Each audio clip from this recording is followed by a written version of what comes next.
मैं दिनेश के Vora news time में आपका स्वागत है। हिंदुस्तान से एक स्टोरी ज्योति की। ज्योति वो लड़की जिन्होंने 1200 किलोमीटर का सफ़र साइकिल पे दिल्ली से दरभंगा का किया, बिहार का। 500 रुपये की पुरानी साइकिल ख़रीदी। उनके पिता फ्रैक्चर हो गया था, बीमार थे, उनको पीछे कैरियर के ऊपर बिठा के उन्होंने 1200 किलोमीटर 15 साल की लड़की ने तय किया। और ये लड़की अब पूरे इंडिया की एक तरह से कहा जाए तो हीरोइन बन गई है। सब उसके इंटरव्यूज़ ले रहे हैं और इवन ट्रंप की बेटी इवांका ने भी उनको सराहा है, उनकी अप्रिसिएशन किया है।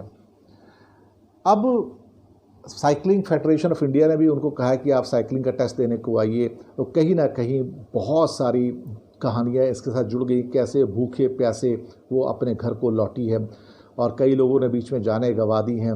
लेकिन इंसान का जो हौसला होता है चट्टान से भी मजबूत होता है, उसकी एक मिसाल है ज्योति कुमारी, जो कि दरभंगा ज़िले के सिंगवाड़ा जो कोई गांव है, सिरहुली गांव है, वहाँ की रहने वाली हैं। ये 15 साल की ज्योति 10 मई को दिल्ली से चली और 16 मई को वहाँ पहुँची और दिन में 100 150 किलोमीटर 200 किलोमीटर साइकिल चलाई और कहीं ना कहीं उन्होंने कई दिन बैठ के उसको वहाँ तक पार करवा दिया। तो एक तरह से कहा जाए कि ज्योति 7 समंदर पार करके भी देखा जाए तो वहाँ पे आई। ज्योति ने भी अपना शुक्रिया भेजा है इवांका ट्रंप को कि उन्होंने उनकी तारीफ़ की। तो उन्होंने कहा कि मैं इवांका को नहीं जानती थी, अब जान गई हूँ, उन्होंने मेरा हौसला बढ़ाया। मैं बहुत छोटी हूँ, बच्ची हूँ, तो मेरी जैसी बच्ची की उन्होंने तारीफ़ की तो मेरे लिए बहुत मायने रखता है, तो मैं बहुत खुश हूँ। उनके पिता जो मोहन पासवान हैं वो एक रिक्शा चलाते थे दिल्ली में और बहुत कम कमाई होती थी और कहीं ना कहीं एक दिन एक ट्रक ने उनको टक्कर मार दी तो उनको फ्रैक्चर वगैरह हो गए।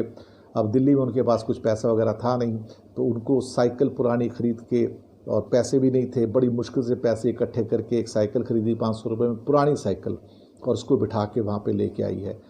ये लड़की बहुत बड़ी है, अपने आप में बहुत बड़ा काम किया उसने। लेकिन एक सवाल पैदा होता है, it's a shame for India, it's Shem for Indian system, it's a shame for India states and centre, it's Shem for the country कि वो एक 15 साल की लड़की को साइकिल पे जाते हुए देखता है, अपने बीमार पिता को, लेकिन उसकी मदद नहीं करता है, उसको पूछता नहीं है कि तुम कैसी हो, तुम्हें क्या चाहिए। रास्ते में कुछ लोगों ने उसको खाने को दे दिया, लोगों ने दिया, सरकार ने नहीं दिया। ये इंडिया है। यहाँ सरकारें टेलीविज़न के ऊपर बैठ के अपने नुमाइंदे बेच के बड़ी बड़ी बातें करती हैं। केंद्र के नुमाइंदे, राज्यों के नुमाइंदे, बड़े बड़े मंत्री, बड़ी बड़ी बातें, लेकिन उन्हें ज्योति नज़र नहीं आती है क्योंकि वो देखना नहीं चाहते। गरीबों को देखने का नज़रिया ही नहीं है सरकारों में, केंद्र सरकार हो या राज्य सरकार हो। ये हेल्पलेस इंडिया है। ये 1918 और 1947 का इंडिया है, ये 2020 का इंडिया नहीं है। यहाँ पे अगर कोई होप जागती है, आशा की किरण है, तो ज्योति है, ये सरकार नहीं। इस सरकार को देख के कभी कोई होप नहीं जागती, इस सरकार को देख के कभी उम्मीद नहीं जागती है। राज्य सरकारों को और केंद्र सरकार को देख के तो इंसान और बीमार पड़ जाए। आज की तारीख में कुछ नहीं करते हैं ये लोग। आज जब लोगों को ज़रूरत है इनकी सड़क पे हो, उनकी मदद करें, तो ये अपने एयर कंडीशन घरों में घुसे हुए हैं और वहाँ पे अपनी सुरक्षा में लगे हैं। इन्हें अपनी जान की फिक्र है साहब। इन्हें जो 44-45 डिग्री टेम्परेचर में चलते हुए लाखों करोड़ों मजदूर हैं, एक तरह से मार्चिंग इंडिया, वो नज़र नहीं आते इनको। इन मजदूरों के हालात नज़र नहीं आते इनको, इन गरीबों के हालात नज़र नहीं आते।